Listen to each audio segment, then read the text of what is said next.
सादर प्रणाम सभी भक्तों को।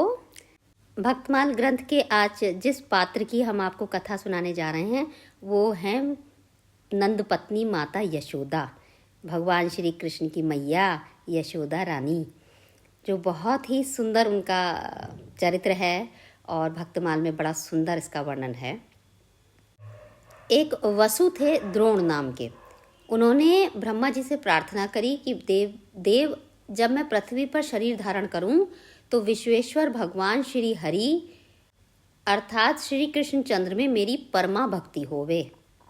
इस प्रार्थना को करते वक्त द्रोण की पत्नी धरा भी वहीं पर ही खड़ी थी और वो मुंह से कुछ नहीं बोल पा रही थी, पर उनके अंग अंग में यही अभिलाषा थी कि हे ब्रह्मदेव, मेरी भी यही इच्छा है कि श्री कृष्ण चंद्र में मेरी अनन्य भक्ति होवे।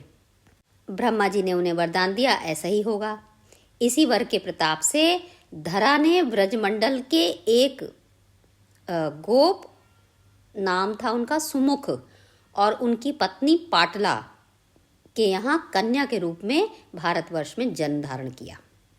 और उधर द्रोण ने भी नंद के रूप में जन्म धारण किया था। पाटला ने अपनी कन्या का नाम यशोदा रखा। यशोदा का विवाह व्रजराज नंद से हुआ और बाद में यशोदा के यहाँ भगवान श्री कृष्ण ने जन्म लिया था।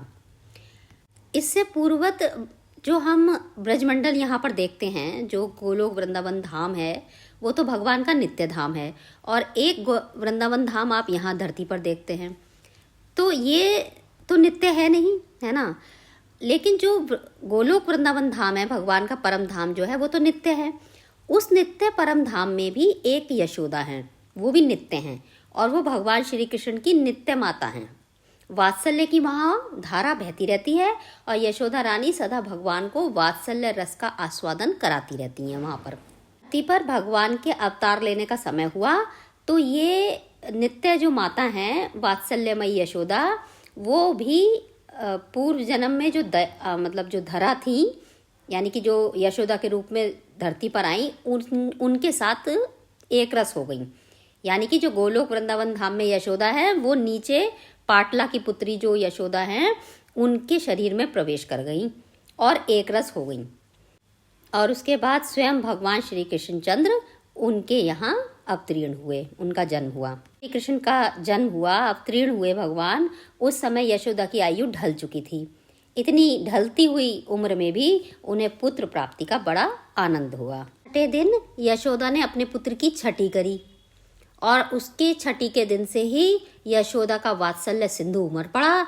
उन्होंने भगवान श्री कृष्ण पर अपने प्रेम की वर्षा करनी आरंभ कर दी और भगवान जगदीश्वर ने भी अपनी जननी के हृदय को प्रेम से इतना मथा कि इतने सारे रत्न निकल कर बिखरने लगे। ऐसा भगवान घोषणा करने लगे मानो वो कह रहे हों कि हे जगत की देवियों, हे स्त्रियों, देखो, यदि तुम में से कोई भी मुझ परब्रह्म परमेश्वर को अपना पुत्र बनाना चाहती हो,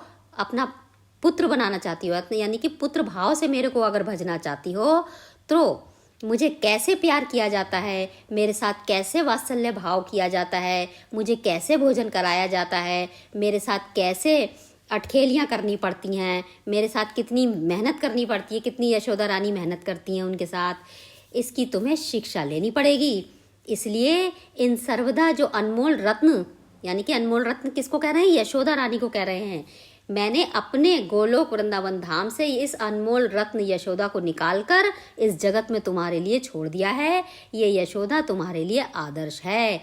इस यशोदा की पूजा करो, उसका ध्यान चिंतन करो, है ना, और उनकी पूजा अर्चना करो। उन्हें ऐसा ये मोती है यशोदा, जिसे तुम अपने हृदय का हार बना लो, जिससे कि तुम्हारा हृदय आलोकित हो जाए और उस आलोक में आगे बढ़कर पुत्र रूप से तुम मुझे पालो, अनंत काल के लिए तुम सुखी हो जाओ, क्योंकि तुम मुझे अगर पालोगी तो तुम अनंत काल के लिए सुखी हो जाओगी। तो इसलिए यशोदा का चिंतन करो, यशोदा के चरित्रों को पढ़ो, सुनो, देखो, जिससे कि मैं तुम्हारे पुत्र के रूप में तुम्हें प्राप्त हो जाऊं और तुम्हारा जीवन का कल्याण हो जाए। माता जो यशोदा थी उनका श्री कृष्ण में इतना प्रेम था कि वो एक रस रहती थी। श्री कृष्ण का दुख ही उनका दुख था, श्री कृष्ण का सुख ही उनका सुख था।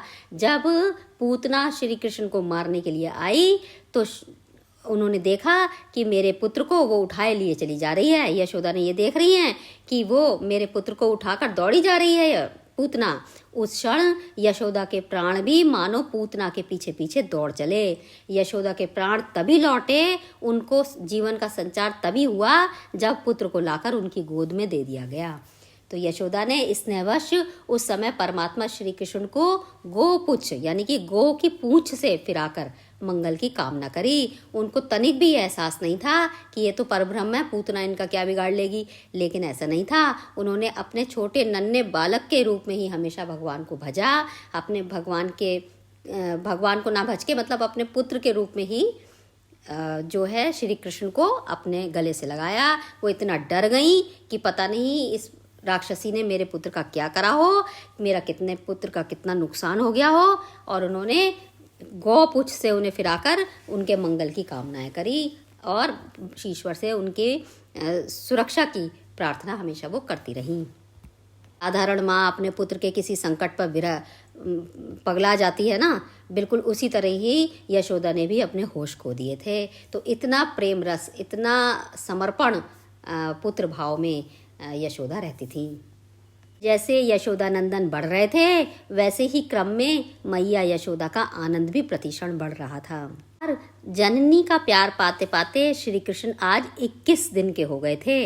लेकिन माता यशोदा को ऐसा लगता था जैसे अभी आज ही मेरे पुत्र का सलोना मुख मैंने देखा हो।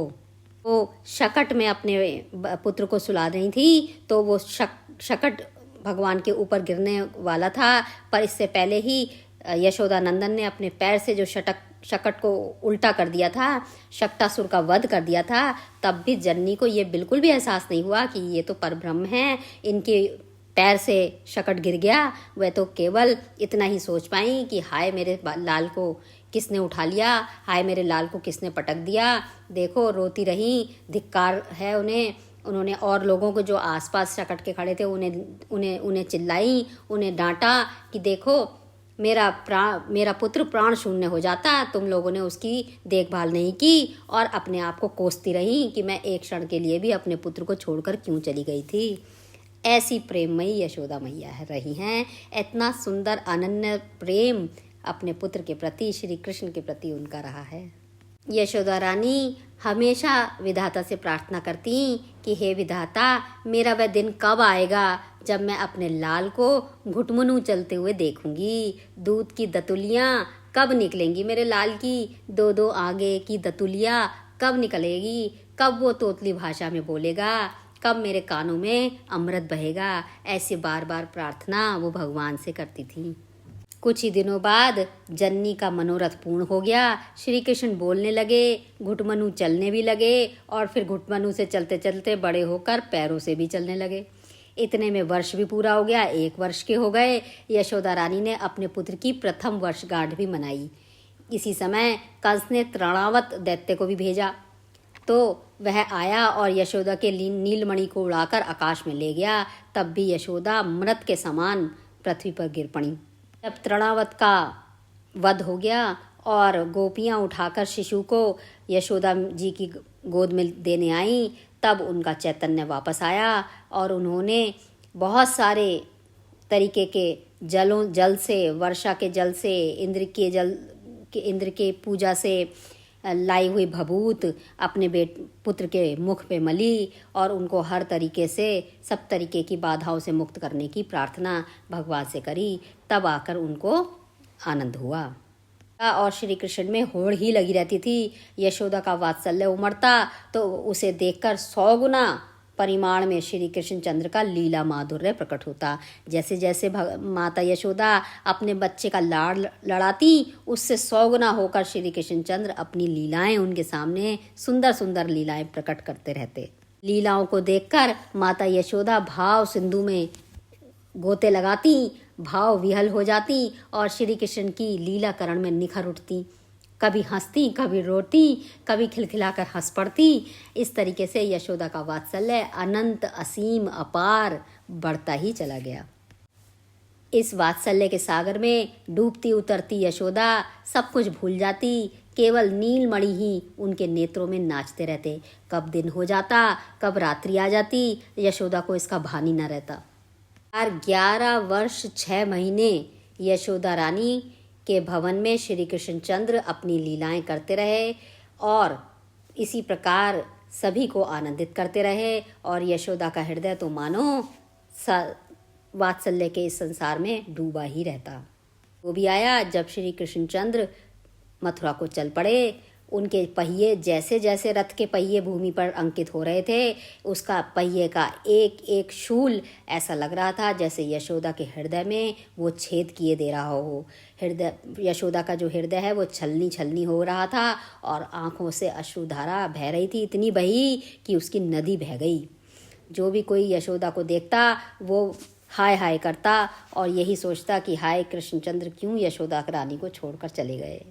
कालांतर में यशोदा रानी का हृदय तो तब शीतल हुआ जब वह कुरुक्षेत्र में अपने पुत्र श्री कृष्णचंद्र से मिली। राम श्याम को हृदय से लगाकर उन्हें गोद में बिठाकर उन्होंने नव जीवन पाया। तब उन्होंने उनके मस्तक को चूमा और उन्हें अपने हृदय से लगाकर यशोदा शांत हो गईं। चलकर जब श्री कृष्णचंद्र अपनी लीला समेटने वाले थे तो उन्होंने अपनी जननी यशोदा को पहले ही गोलोक वृंदावन धाम यानी कि बैकुंठ को भेज दिया। जब वृषभानु नंदिनी गोलोक विहारिणी श्री राधा किशोरी जी विदा हो रही थी तो गोलोक के उसी दिव्याति दिव्य विमान पर अपनी जननी को बिठा लिया और राधा किशोरी जी के साथ यशोदा को भी अंतर्ध्यान हो गई, गोलोक धाम में पधार गई।